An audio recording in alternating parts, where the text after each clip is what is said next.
तू demon child है, तू डीमन है, तू डीमन चाइल्ड है, मैं डीमन नहीं हूँ, समझे तुम। और इसी के साथ हमारा सीन रीन के फ्लैशबैक से बाहर आता है, जहाँ पर हम देखते हैं कि रीन और रीन के फादर चर्च की तरफ भाग रहे होते हैं। पर इसी बीच रास्ते में ज्यादा डीमंस होने की वजह से फादर रास्ता चेंज करने की सोचते हैं और वो दूसरी बिल्डिंग की तरफ छलांग लगा देते हैं। पर तभी हम देखते हैं कि फादर तो सेफली दूसरी तरफ कूद जाते हैं, पर जब रीन डरते हुए कूदता है तो वो गिरने ही वाला होता है, पर फादर उसे हाथ देकर बचा लेते हैं। पर जैसे ही फादर और रीन उस बिल्डिंग पे कूदते हैं तो हम देखते हैं कि रीन और फादर जिस बिल्डिंग पे कूदे हैं उस बिल्डिंग पे बहुत सारे गुल्स है। गुल्स मतलब वो लोग जिनको डीमंस ने जान से मार कर उनकी बॉडी को पोजेस कर लिया हो, उसी हम गुल कहते हैं। अब इतने सारे डीमंस को देखने के बाद रीन तो पूरा भौचक्का हो जाता है, पर उसी वक्त फादर एक होली वाटर बॉम्ब को निकाल कर उनके ऊपर फेंक देते हैं, जिस वजह से उन्हें भागने तक का समय तो मिल ही जाता है। और जैसे ही डीमंस कुछ देर के लिए डिस्ट्रैक्ट होते हैं वैसे ही रीन और रीन के फादर टेरेस रूम में जाकर गेट को अंदर से बंद कर लेते हैं। अब इतना सब कुछ झेलने के बाद रीन का दिमाग खराब हो जाता है और वो चिल्लाकर पूछता है, आखिर मैं कैसे डीमन किंग का बेटा हो सकता हूँ, मैं तो आपका बेटा हूँ। जिस पर फादर कहते हैं कि अभी उनके पास समय नहीं है ये सब समझाने का,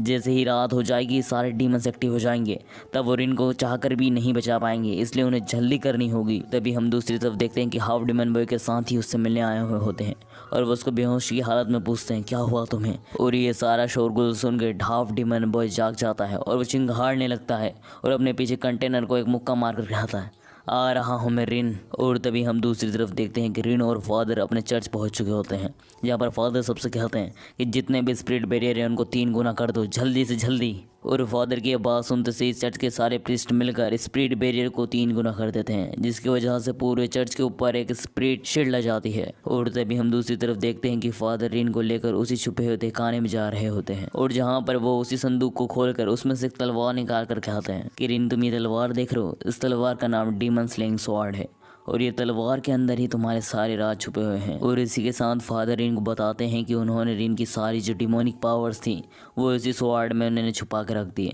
और जैसे रिन इस स्वॉर्ड को खोलेगा उसकी सारी डिमोनिक पावर उसके अंदर वापिस आ जाएगी। पर ये करने के बाद रिन चाहकर भी वापस एक नॉर्मल इंसान नहीं बन पाएगा। और इसी के साथ फादर ये भी बताते हैं कि योक्यो के अंदर भी कुछ डिमोनिक पावर है, क्योंकि रिन और योक्यो ट्विंस ब्रदर हैं, पर योक्यो के मुकाबले रिन के अंदर बहुत ज्यादा डिमोनिक पावर है, इस वजह से रिन की पावर्स को सील करना पड़ा। अभी ये सब सुनकर रिन तो बहुत ज्यादा हैरान हो रहा होता है। और तभी हम दूसरी तरफ देखते हैं कि हाफ डिमोनिक बॉय चर्च की तरफ आ रहा होता है कि तभी उसका ट्रक से एक्सीडेंट हो जाता है, और ट्रक से एक्सीडेंट होने की वजह से ट्रक ड्राइवर उस डिमोनिक बॉय को देखने जाता है, पर डिमोनिक बॉय ट्रक ड्राइवर को एक पंच मारता है, जिसकी वजह से ट्रक ड्राइवर सीधा जाकर दीवार में भरा जाता है। और फिर डिमोनिक बॉय ट्रक ड्राइवर का ही ट्रक लेकर चर्च में भर जाता है, और ट्रक के अंदर भरा जाने की वजह से सारे स्पिरिचुअल चैम्बर टूट जाते हैं और सारे डीमंस चर्च के अंदर आ जाते हैं। और ये सारी तबाही की आवाज सुन के रिन और फादर भी उस तहखाने में से बाहर आते हैं, और इन डीमन को अंदर आता हुआ देखकर सारे प्रीस्ट होली वाटर की मदद से उनसे लड़ने लगते हैं। और यह सब देख के फादर रिन को एक सेल फोन देकर कहते हैं, इसके अंदर मेरे दोस्त का फोन नंबर है,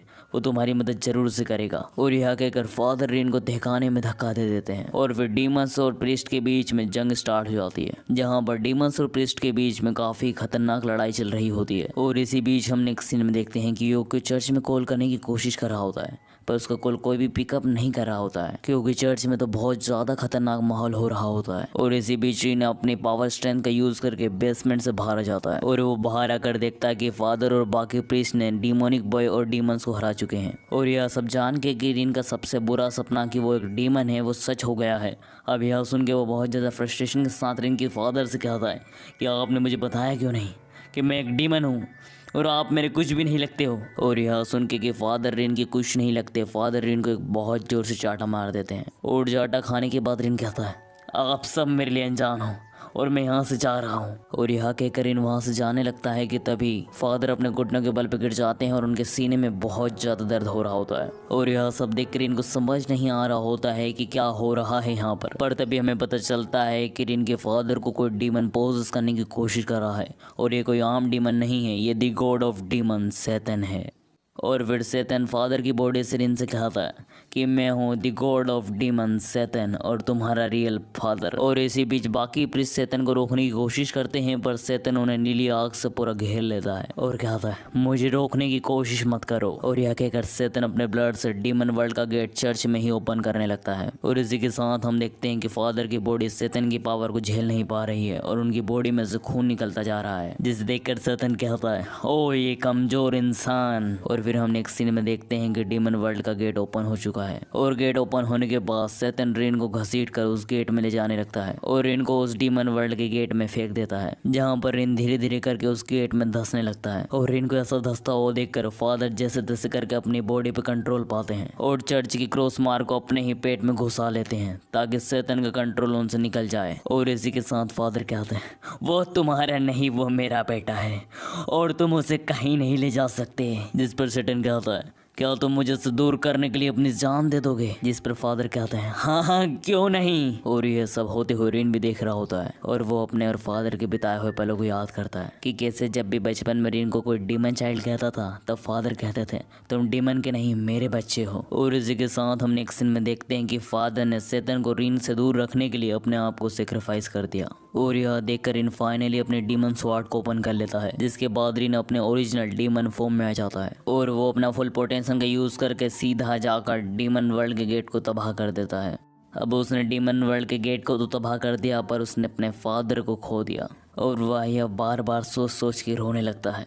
और इन्हीं सब के बीच में वहाँ योक्यो आ जाता है, पर उसे समझ नहीं आ रहा होता है कि यहाँ क्या हुआ। पर वो जैसे ही फादर की लाश देखता है वो उनकी तरफ भागने लगता है। एंड गाइस, इसी के साथ हमारा एपिसोड 2 यहीं एंड होता है।